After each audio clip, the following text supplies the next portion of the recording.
Good morning, everybody. Pastor Stitch, Narrow Path Christian Church, BC, Bay City, Michigan. Welcome to the Biker Devotional.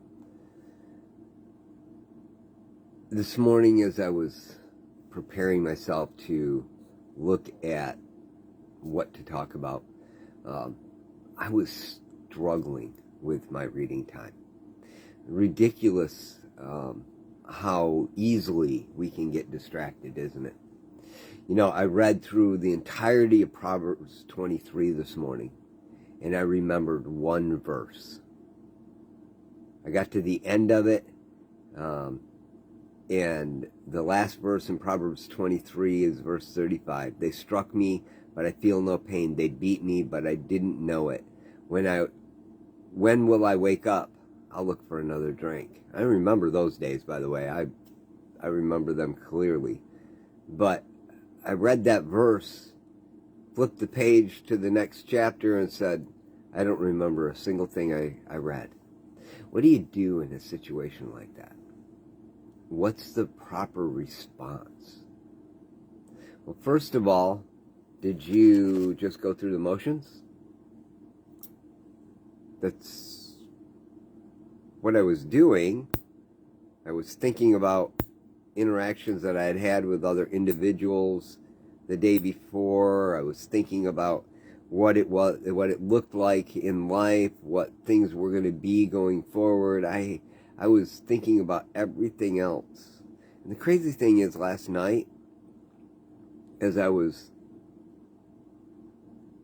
sharing in share group, we had read a devotional, and I talked about the fact that I knew I needed to pray about everything. I needed to engage God in every decision. The simple stuff as well as the big stuff. You know, do I go and get a loan to buy a trike? That's an easy thing to pray to God about, right? But do I ask God, which gas station do you want me to go to? I need gas. Which gas station do you want me to go to? Because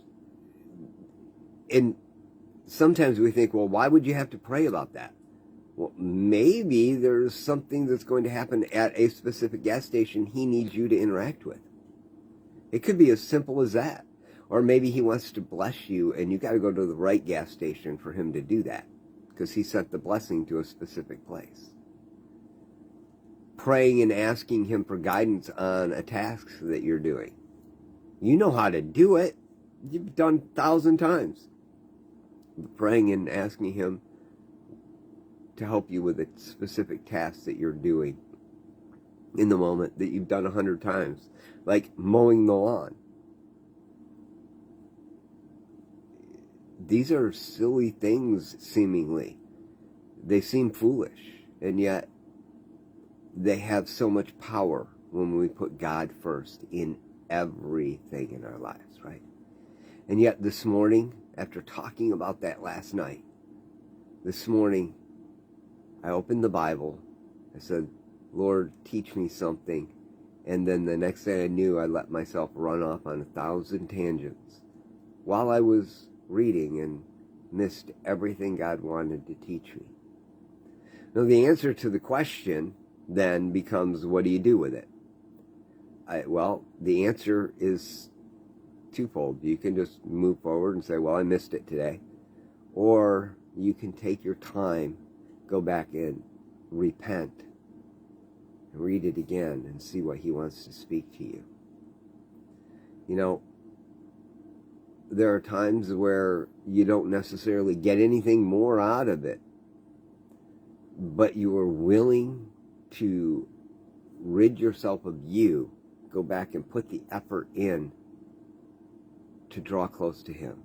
And he'll honor that just as easily as anything else. My question to you today, are you going through the motions? Are you really engaging God? I love you all. I hope you have a great day. God bless.